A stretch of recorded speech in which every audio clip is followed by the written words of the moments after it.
Boa noite, André Ventura, agora em direto por videoconferência.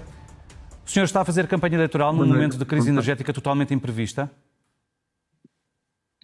Boa noite e boa noite aos telespectadores. Deixo-me começar por dizer isto. Eu acho que é nestes dias e nestes momentos que nós devemos ter a capacidade também de dizer o que correu mal. E houve um aspecto que me preocupou particularmente e que eu tive a oportunidade, como disse agora, de fazer menção, que é fácil de perceber. Como é que nós recebemos tantos avisos, e hoje ficámos completamente às escuras em relação ao que estava a acontecer e em relação às causas e em relação às consequências e ao modo de lidar com isto. Nós recebemos avisos quando pode haver uma zona de incêndios. Nós, durante o Covid, recebemos não sei quantos avisos em relação a uma série de situações de emergência, mais ou menos sanitária, em relação às tempestades e às cheias. E hoje, há uma hora que ninguém sabe o que está a acontecer. Umas pessoas têm rede, outras não têm, as comunicações caem, o país fica sem eletricidade e não há uma mensagem para as pessoas a dizer o que é que se passa. O país não parou, Sr. Deputado. Como sabe, houve muitas... Os órgãos de comunicação social estiveram em todo o país a cobrir, as pessoas foram tendo acesso da maneira como puderam, através das redes sociais também, portanto o país não parou. Mas o senhor disse na sua publicação, foi o salve-se quem puder, com enorme impacto... Deixe-me concluir, por favor. Obrigado. Com enorme impacto nas famílias e nas empresas e na sociedade em geral, perante uma situação de crise energética imprevista. É digno de um candidato a primeiro-ministro dizer-se que não sabe como é que se anda a pagar salários a tanta gente? É, porque os senhores não são a Proteção Civil, os senhores não são as autoridades do Estado. Os senhores são comunicação social, não é os então o que é que teria feito diferente, como é que as pessoas devem comportar. O que é que teria feito diferente, Sr. Deputado? Deixa-me terminar. Portanto, o que aconteceu foi que nós ficámos todos às escuras durante um dia todo. Desculpe lá, não tento branquear a atuação do Governo. O Governo atuou mal. Porque as autoridades que deviam ter comunicado às pessoas a dizer passa-se isto, há uma emergência, mesmo não sabendo ainda se era um ciberataque, se era uma questão de falha energética, de abastecimento na rede, etc. Deviam ter dito às pessoas, está-se a passar isto, atuem desta forma, mantenham a calma, vamos ter uma luta para reabastecer dentro de 3 horas, 4 horas, 5 horas. Nada. Ficámos e como é que, por exemplo, com as mensagens, Sr. Deputado, como é que teria feito que isso acontecesse, havendo tantas zonas no país onde não houve cobertura de telemóveis e onde as pessoas não conseguiam fazer chamadas nem receber simples SMS, Sr. Deputado? Parece que vivemos. Ouça, mas isso já aconteceu no passado. Precisamente como é que era a solução então que o Sr. Deputado teria arranjado se fosse Primeiro-Ministro? Quando há incêndios, como sabe, muitas ligações ficam cortadas. E não é por isso que deixamos de ter avisos. Não é por isso que deixamos de ter comunicação. Hoje não tivemos comunicação. E o Governo procurou agora às 8 da noite ou às 9 da noite enviar uma mensagem para as pessoas que devia ter ido ao meio-dia. Devia ter vindo ao meio-dia. Mas o Primeiro-Ministro pode não saber o que se passa. E pode estar não bem informado em relação ao que se passa num caso de corte de energia inesperado e inédito. Mas não deve vir falar ao país quando a situação está absolutamente a caminhar para a normalização. Sabe quando é que era preciso ouvir o Primeiro-Ministro? Era às 3 da tarde.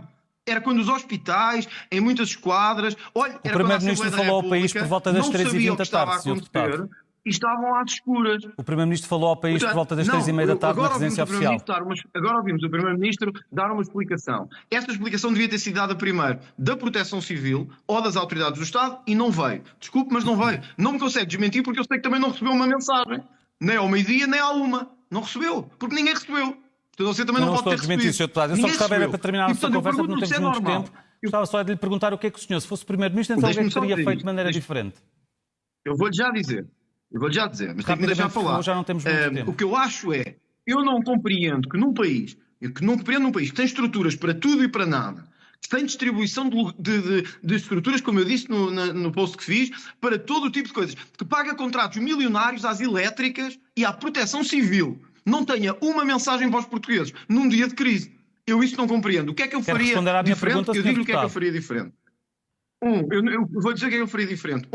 Nunca deixaria o país às escuras durante o dia todo. Nunca. Como? Falaria com o país, diria ao país o que se passa e como é que as autoridades e as forças de proteção civil devem colaborar. Sr. Deputado, como é que teria dito isso ao senhor ao país? Igualmente importantes. Como é que teria dito isso ao senhor ao país, Sr. Deputado? Dois igualmente importantes. Nunca não teria quer responder a como é que teria dito ao país, como é que teria dito ao país a situação?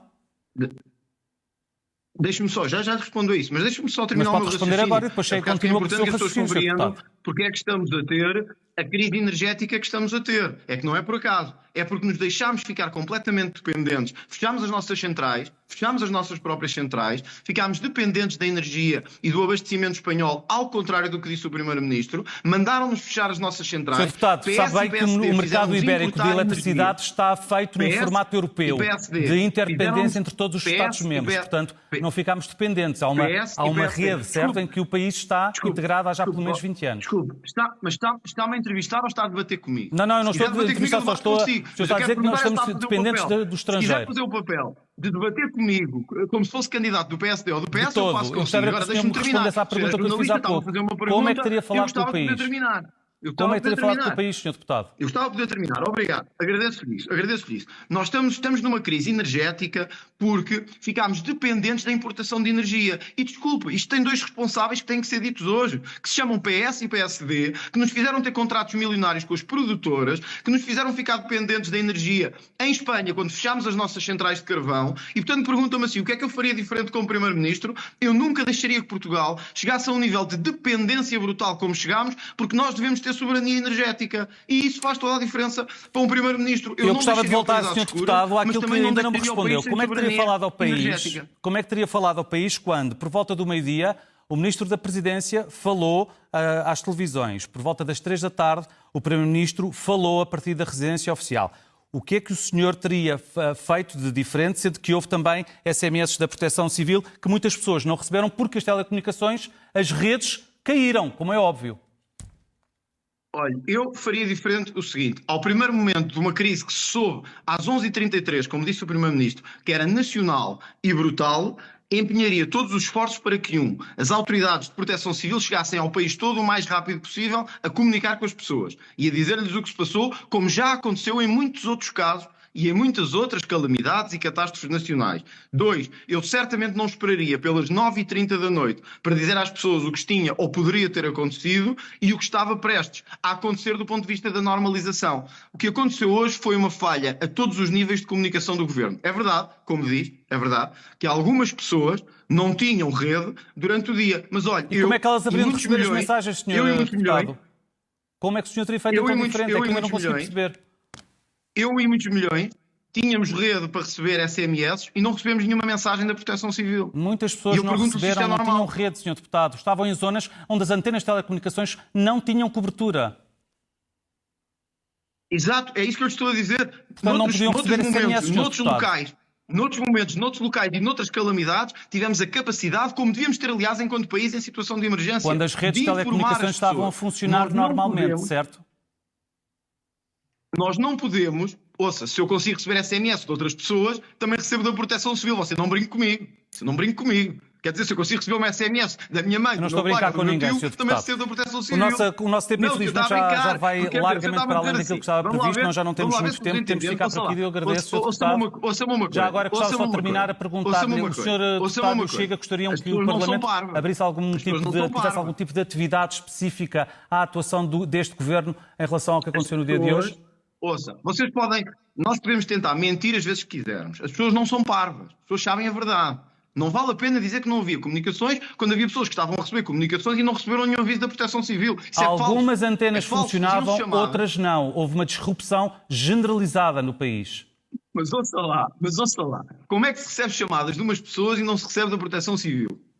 Está a brincar comigo ou quê? Não, Sr. Deputado, como eu já lhe disse, eu não brinco, o Sr. Deputado, e estou a fazer perguntas. Sr. Deputado André Ventura, eu agradeço imenso ter estado disponível para estar a falar connosco. A nossa conversa já dura 10 minutos, nós temos de ficar por aqui. Agradeço-lhe muito. Muito obrigado e muito boa noite. A verdade é que hoje a Proteção Civil